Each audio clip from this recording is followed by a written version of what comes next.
All right, friends, today we are going to be reading an Anne Bradstreet poem. This poem is called Upon the Burning of Our House, July 10th, 1666. I bet you can guess what this poem is about.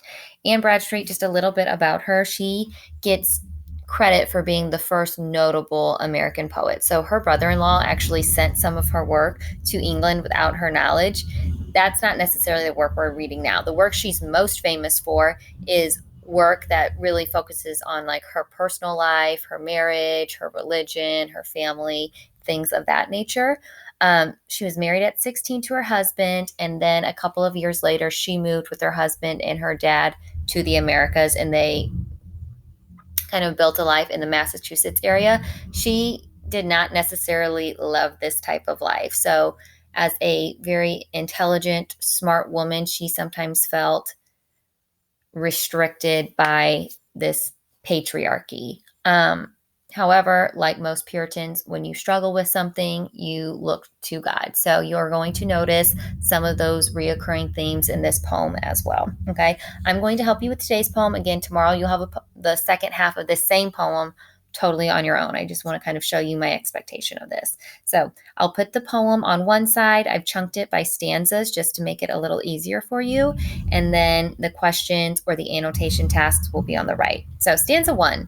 In silent night, when rest I took, for sorrow near I did not look. I wakened was with thundering noise and piteous shrieks of dreadful voice. That fearful sound of fire, fire, let no man know is my desire. So number 1 asks us, what is the meter of this poem? So to find the meter, all you have to do is count the syllables per line. I like to do this kind of on my fingers. So in silent night when rest I took, I notice that first line has 8. So I'm going to annotate it here just to make it easier for me. Okay. For sorrow near, I did not look. Oh, I'm finding an 8 again. Okay, line 3. I wakened was with thundering noise. Notice why she uses this kind of apostrophe here. It's not thundering. She makes it thundering. And the reason she does that is because she's trying to keep that meter.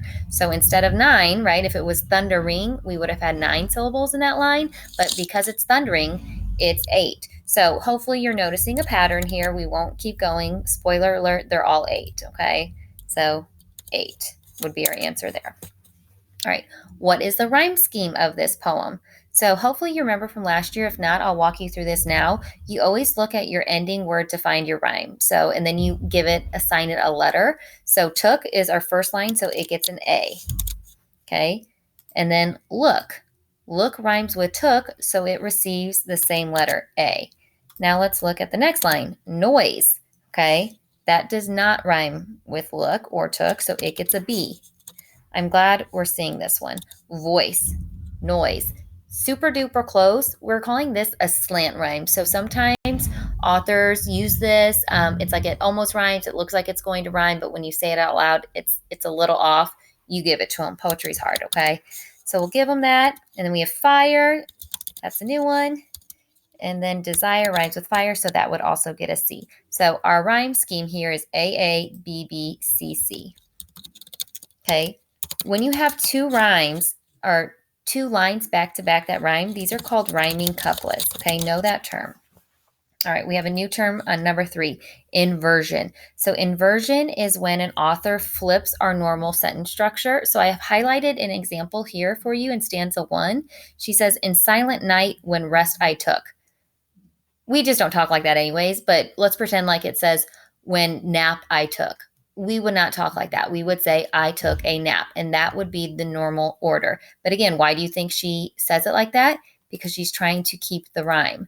So we would say, when I took rest.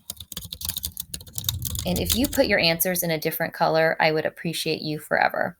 All right, it says highlight in blue a line that shows the speaker's guilt. So you're going to notice, okay, her house obviously is on fire, hence the title of this poem. She is feeling this internal conflict, meaning a conflict in herself. She's feeling very guilty because, like a lot of us, if our house were to burn down, our first reaction might be like, oh no, like, my shoes, my clothes, my cell phone's in there, right? My couch, or even just thinking like, oh, that's my house. I had so many good memories in there. So she's feeling guilty about like feeling this kind of anger and sadness about you losing these material possessions. So if we look at this last line here, let no man know is my desire, that's showing her guilt. She doesn't want anyone to know like the true way she's feeling. So we're going to highlight that in blue. If you're not sure how to do that, you just put your cursor over all of your text, then go up to this highlighter marker and then pick a blue. Pick a lighter color just so it's easier to read. If you pick like a navy blue, you're going to block your text. All right, let's look at stanza 2. I, starting up, the light did spy, and to my God my heart did cry, to strengthen me in my distress, and not to leave me succorless.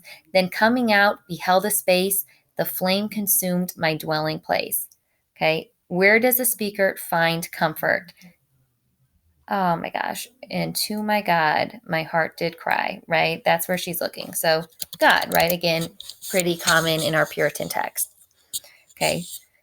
Look at this chart here. It says this poem uses archaic language. That's just out of date language. So, language that used to be used all the time that we no longer use, we would consider this very old fashioned. So, C would be the way we would say, right? Spy. Okay. We would say helpless. She says, not to leave me succorless. Okay. Okay. Saw, then coming out, beheld a space, right? Beheld is how she says saw. And then finally, home. She calls her home her dwelling place. Yeah, we don't really say that. Like, hey, you want to come over and hang out at the dwelling place? All right. Checking for understanding what's happening in the first two stanzas, right? Her house is on fire. Okay. She looks to God for comfort. She feels guilty for being upset about the loss. Good enough for me. Okay, let's check out stanza 3. I think we have 2 more to go. All right. And when I could no longer look, I blessed his name that gave and took, that laid my goods now in the dust. Yes, so it was, and so 'twas just. It was his own, it was not mine. Far be it that I should repine. Okay, so just in this case means like it's fair. We do have a biblical allusion. Okay, I blessed his name that gave and took. Okay, this is coming from Job. The Lord gave and the Lord hath taketh away. Blessed be the name of the Lord. So her internal conflict is that she's feeling upset about losing material possessions.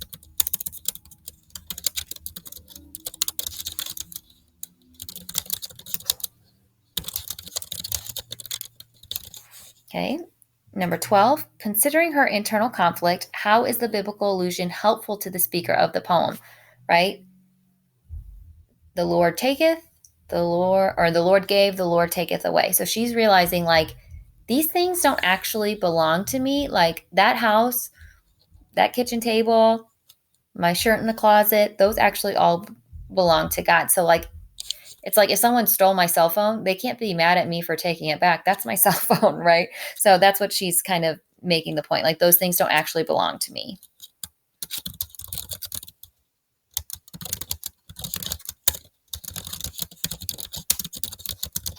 All right, last stanza together. He might of all justly be reft, but yet sufficient for us left. When by the ruins oft I passed, my sorrowing eyes aside did cast, and here and there the places spy, where oft I sat and long did lie. So in this stanza, right, she still like walks back by the ruins of her home and she is reminiscing about the memories she had there. Like, oh, I used to sit there. Oh, I used to lay there. So it's not like she's totally um, over this loss. All right, it says highlight the line that emphasizes the sadness of the speaker. Hopefully, you notice her sorrowing eyes, right? She's crying, she's sad, full of sorrow, sadness. All right, reread the stanza. What details suggest she misses her home? Right, this is where she's reminiscing. Okay, so I would say she often goes by the ruins of her home and reminisces. Ooh, I'm jacking up the spelling of this. Here we go. Alrighty. And that's all you have for today. Again, tomorrow you'll have the second half of this poem, but if you have questions tomorrow, just let me know.